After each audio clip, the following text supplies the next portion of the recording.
dari pemesanan sampai dengan kedatangan barang gitu. Jadi dalam hal ini ada dua kombinasi ya. Untuk model yang pertama kita akan bicara mengenai mengenai stochastic inventory, di mana permintaannya itu stokastik atau probabilistik ya, tetapi lead time-nya itu konstan. Sedangkan yang kedua nanti akan kita bicarakan mengenai permintaan yang stokastik atau probabilistik, dan kemudian juga lead time-nya juga stokastik ya. Jadi mungkin itu untuk itu Bapak share dulu ininya. Oh sorry, Bapak share dulu materi kuliahnya. Oke. Pertama-tama coba kalian dengarkan dulu nih terkait dengan masalah dengan masalah video kita ya. Coba dengarkan dulu video yang ada. This is part 1 in a 4-part series of stochastic with Excel. This is part 1 in a 4-part series of stochastic inventory theory. The statistical safety stock is part of the point continuous review system. As an introduction, the inventory can be increased by acquiring items from a supplier, which is dependent on the lead time. The inventory can be decreased by distributing items to the customer, which is dependent on the demand. The inventory policy answers the question when to order and how much to order. Oke, jadi dalam hal ini ya terkait dengan masalah pengadaan lah ya. Pengadaan itu terkait dengan masalah pengadaan itu dari supplier ya. Supplier akan dimasukkan ke kita, ke gudang kita lah ya. Jadi itu berupa suatu persediaan, ya kan. Sedangkan terkait dengan customer atau klien kita ya, maka itu adalah kait dengan distribusi, mendistribusikan barang tersebut yang kita sediakan tadi berdasarkan atas demand yang kita dapatkan dari permintaan customer tersebut ya. Jadi dalam hal ini terkait dengan distribusi barang tersebut ya, dari supplier, terus kita simpan, terus kita distribusikan ke customer, itu akan tergantung kepada permintaan dan juga lead time ya, secara otomatis ya. Jadi dalam hal ini kebijakan inventory atau persediaan tersebut itu terkait dengan masalah kapan kita harus mengorder, terus berapa yang harus kita order gitu ya.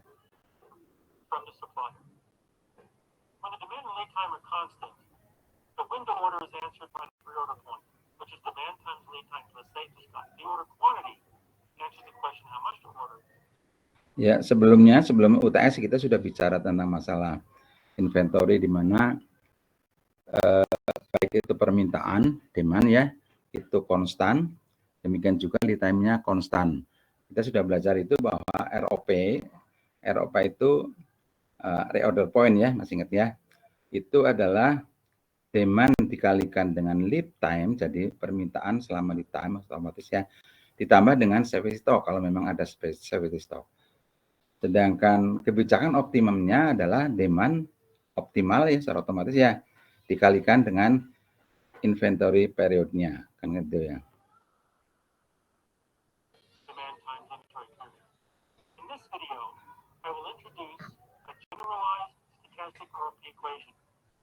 Nah, pada kesempatan kali ini kita akan bicara tentang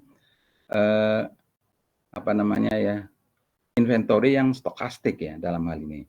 Nah, secara umum ya, dan secara umum bahwa ROP itu adalah reorder point-nya ya, secara otomatis merupakan expected demand selama lead time. Jadi kita memperkirakan ya, jadi ya, kita berharap expected-nya itu demand-nya itu berapa selama lead time.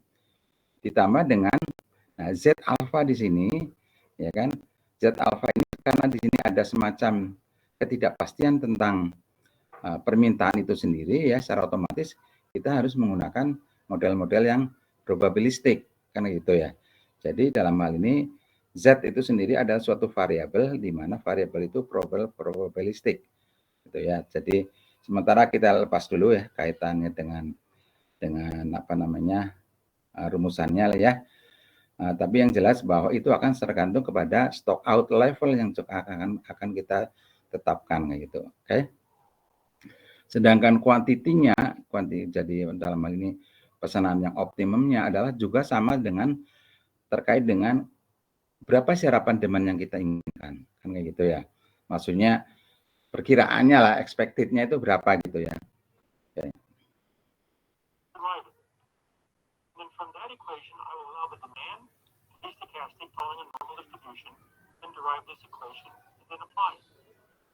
Oke, sorry. Kebablasan sedikit.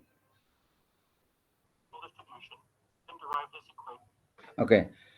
Kalau permintaannya itu stokastik ya, ini belum terkait dengan masalah lead time-nya ya. Jadi kalau stokastik itu baru demand-nya saja permintaannya, maka permintaannya biasanya itu berdasarkan suatu distribusi.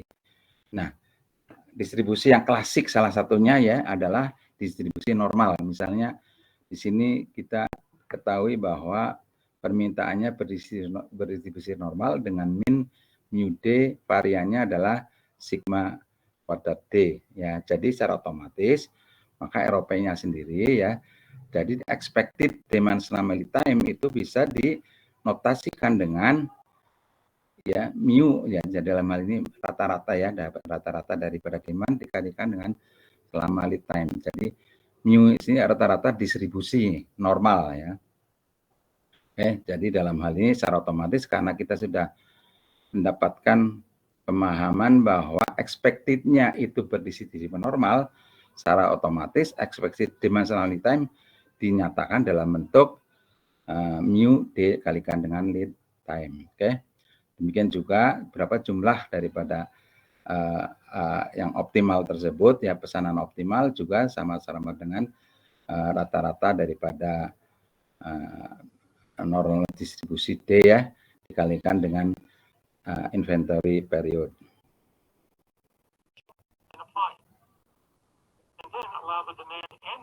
Nah, yang model kedua ini terkait dengan baik itu permintaan maupun stokastik. Lead time-nya itu juga stokastik ya. Jadi demand maupun lead time-nya stokastik atau probabilistik. Nah, dalam hal ini maka kalau tadi demand-nya itu juga berdistribusi normal dengan mu kali standar apa namanya variannya sigma kuadrat D, maka di sini untuk yang stokastik lead time-nya, ya lead time-nya itu juga berdistribusi normal dengan rata-rata mu LT, ya itu sebagai notasi rata-rata daripada lead time-nya. Ya, demikian juga di sini variansnya itu juga varian daripada lead time. Jadi secara otomatis kita bisa melihat bahwa ROP-nya itu akan juga tergantung kepada lead time-nya gitu. Kita lihat di sini. Pada saat ini secara umumnya ya.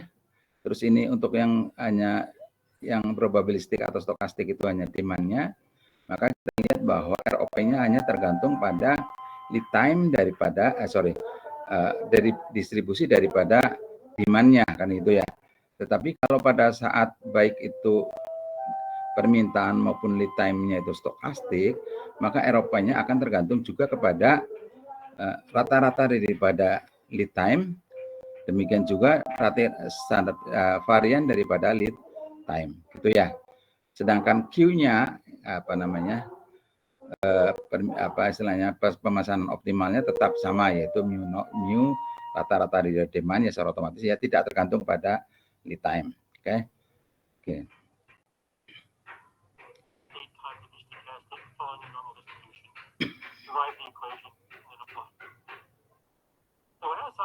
Derive these equations, I will first introduce the concept, then the derivation of the equations, and then the mechanics, which is working a problem. Oke, coba kita ingin melihat sebetulnya penurunan daripada rumus-rumus tadi itu seperti apa. Yang pertama akan kita bicarakan mengenai, kita tahu bahwa dalam penghitungan itu kalau distribusi normal biasanya akan kita bawa menjadi normal standar gitu ya, maksudnya min-nya itu menjadi 1, standar deviasinya menjadi 0 gitu. Maksudnya kita mencoba untuk membawa ke bentuk standar tersebut.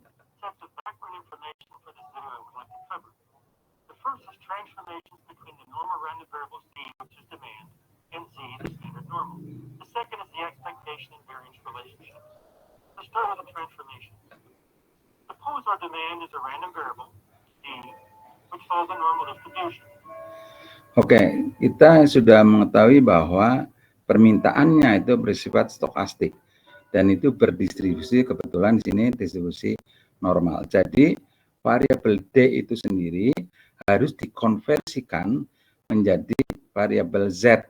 Dalam hal ini Z itu adalah variabel daripada distribusi normal standarnya. Jadi di sini variabel D itu adalah yang normalnya ya secara umum ya, di mana kita ketahui bahwa sebagai contoh bahwa rata-ratanya adalah 539, sedangkan variansnya adalah 624. Ini varians ya. Jadi kalau secara otomatis standar deviasinya adalah akar daripada ini. Oke. Jadi dalam hal ini kita lihat bahwa expected daripada demand itu sendiri adalah rata-rata itu sendiri, ya kan? Sedangkan varians daripada D itu adalah varian daripada normal distribusi. Ya, jadi cukup jelas lah ya.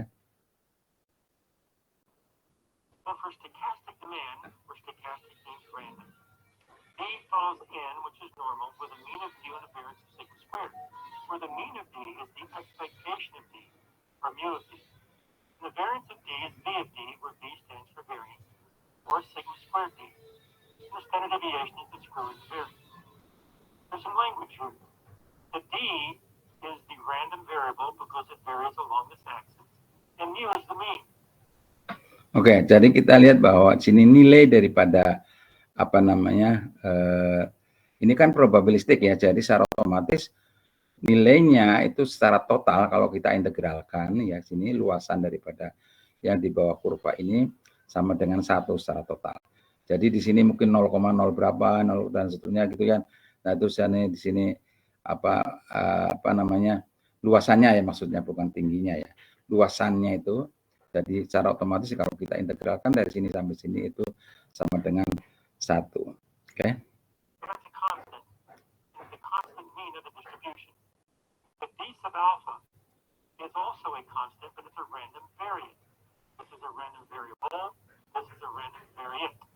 Oke, jadi dalam hal ini untuk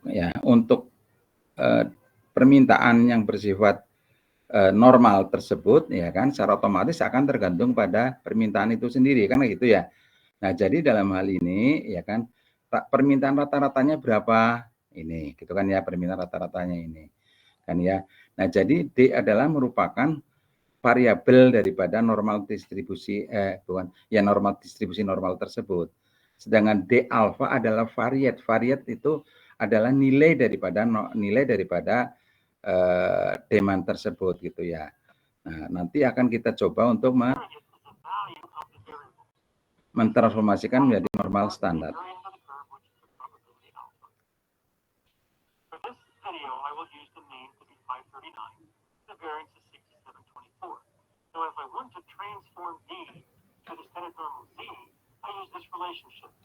Oke. Oke. Dalam hal ini biasanya ya karena kita sudah terbiasa dengan menggunakan apa namanya tabel ya. Jadi kalau dalam tabel itu yang ada nilai-nilai probabilitasnya itu hanya untuk yang normal standar gitu. Jadi nanti kalau kita merefer ke itu berarti kita harus merefer ke tabel tersebut ya. Berarti kita harus mentransformasikan dari variabel D menjadi variabel Z. Nah, variabel Z ini sudah merupakan variabel normal standar di mana nanti rata-ratanya sama dengan 0, sedangkan variansnya itu sama dengan 1. Maka notasinya biasanya N0,1. N0-nya itu menunjukkan rata-ratanya, sedangkan variansnya itu sama dengan 1. Oke. Jadi secara otomatis kalau kita ingin menggunakan variabel normal standar Z ya kan, maka D menjadi Z ya, secara otomatis ya variabel. Terus variat dari D alfa itu juga menjadi Z alfa. Transformasinya bentuknya adalah Z alfa sama dengan D alfa dikurangi dengan mu D, ya kan? Mu D maksudnya rata-rata dari demand dibagi dengan standar deviasi daripada demand. Itu ya. Demikian juga dibalik kalau misalnya nanti setelah kita dapatkan, kalau kembalikan lagi ya secara otomatis nanti kita bisa mendapatkan demand sesungguhnya itu berapa. Itu ya.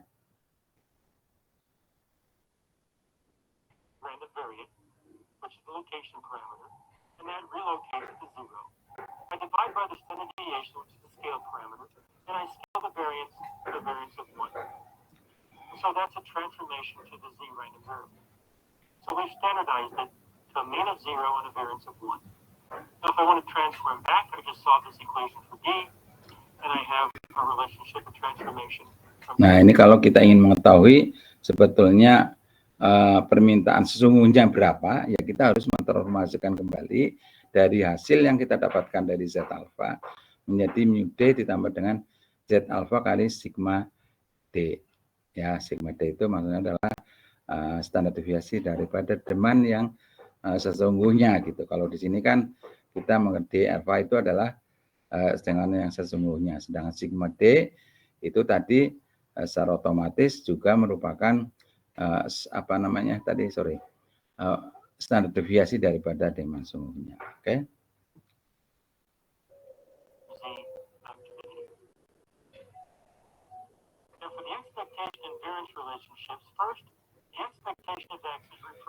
Oke, ini terkait dengan masalah penurunannya ya. Kita biasanya menggunakan beberapa definisi sama sekaligus hubungannya seperti apa gitu ya.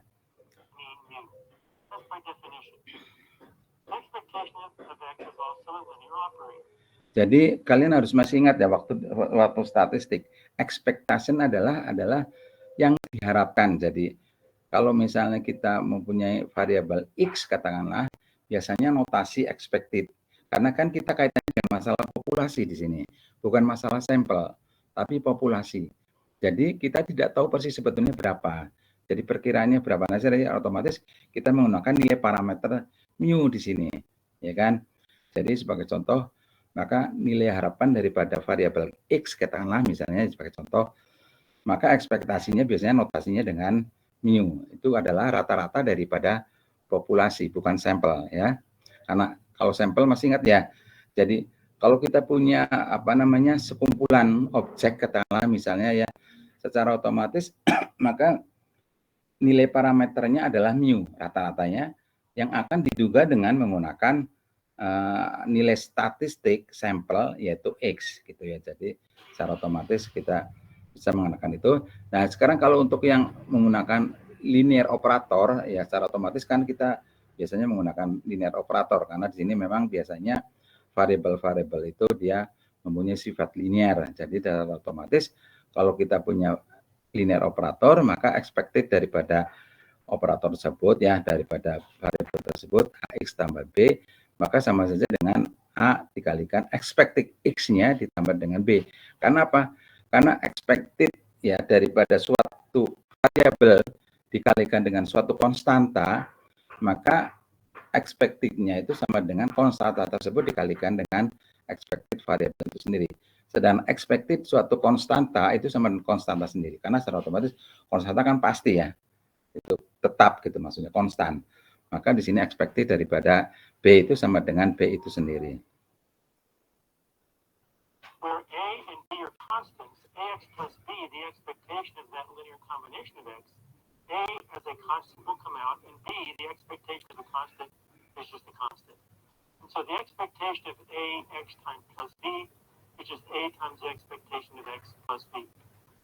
Now the variance of X... Ini lebih istilahnya kait dengan masih statistik sederhana ya. Jadi kalian pada waktu semester 1 ya atau semester 2 itu sudah pernah belajar masalah ini kan.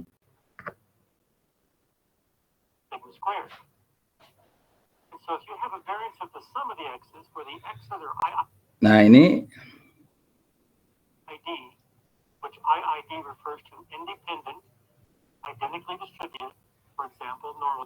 Oke, jadi dalam hal ini kenapa kok varians daripada jumlahan X itu sama dengan jumlahan daripada varian-varian X itu sendiri.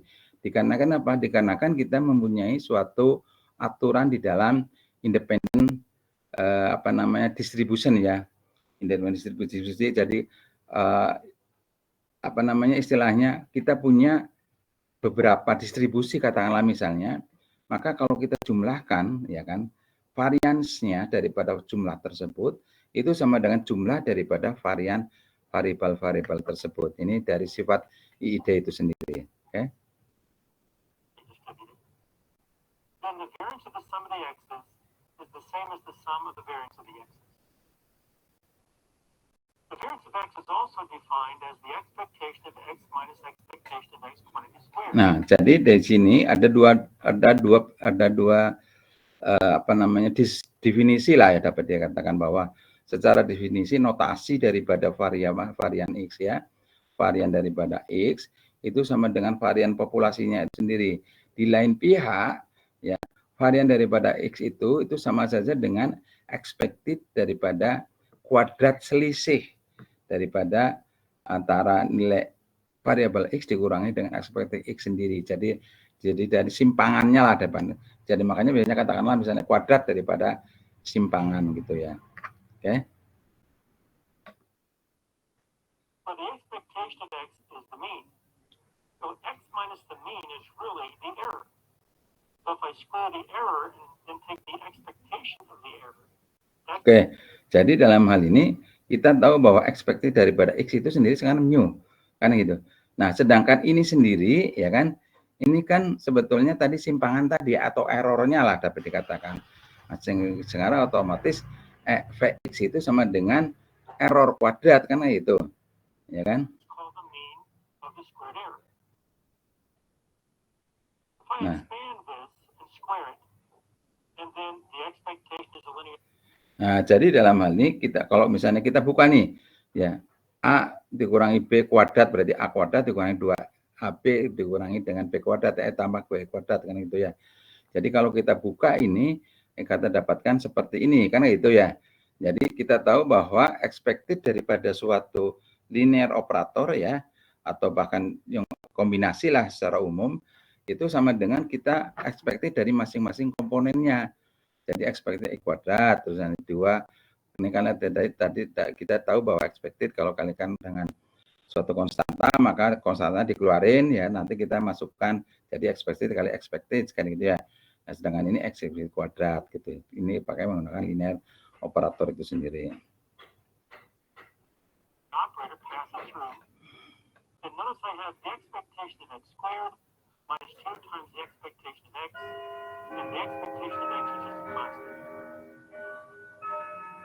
I can combine these terms, collect the terms, and then I have the variance, which is sigma squared equals the expectation of x squared minus mu squared, or the expectation of x squared is the sum of the variance.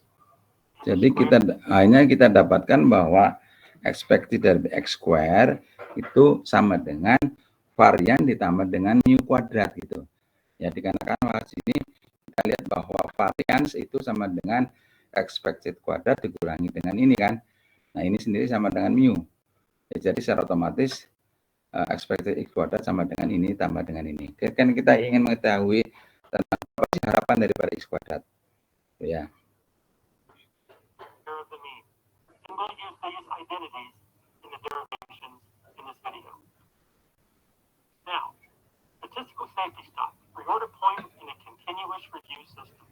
Selanjutnya kita akan kita bicara masalah safety stock ya, tapi dalam hal ini karena temanya kebetulan merupakan variabel yang bersifat probabilistik, maka kita juga akan mengkaitkan safety stock-nya sebagai statistical safety stock ya kan. Nah, dalam hal ini yang kita tertarik adalah bagaimana reorder point-nya. Terus sistemnya apa gitu. Nah, dalam hal ini kita ingin belajar tentang reorder point pada suatu sistem di mana sistemnya adalah continue review, ya.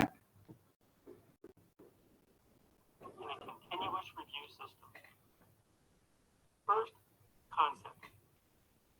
So let's start with constant demand.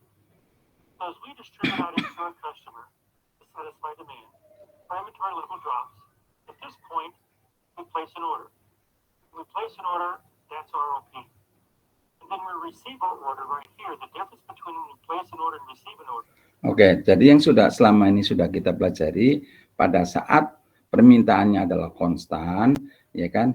Maka dalam hal ini dari permintaan tersebut, maka stok kita akan menurun terus kan dari permintaan tersebut, karena digunakan oleh permintaan tersebut, ya kan?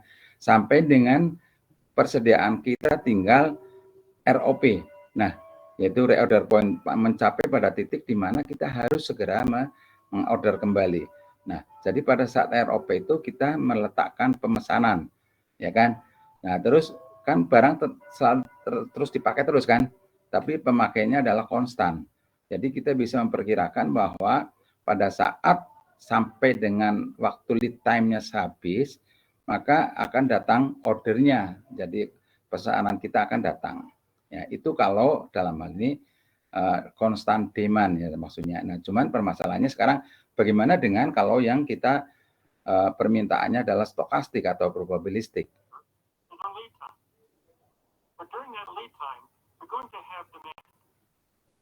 Oh ya, sebelumnya kita masih ingat bahwa dalam hal ini ada kemungkinan bahwa permintaan selama lead time itu kalau misalnya terjadi penambahan permintaan, ada kemungkinan terjadi stock out. Ya, kita bicara dulu. During lead time represents our ROP. So when our inventory level drops to ROP, we place an order. But during that lead time, if our demand is greater than expected, then we're not going to have inventory to satisfy that demand. Ya, jadi kalau ternyata bahwa permintaan itu pada saat lead time itu lebih tinggi daripada persediaan kita, maka ada kemungkinan terjadi stock out.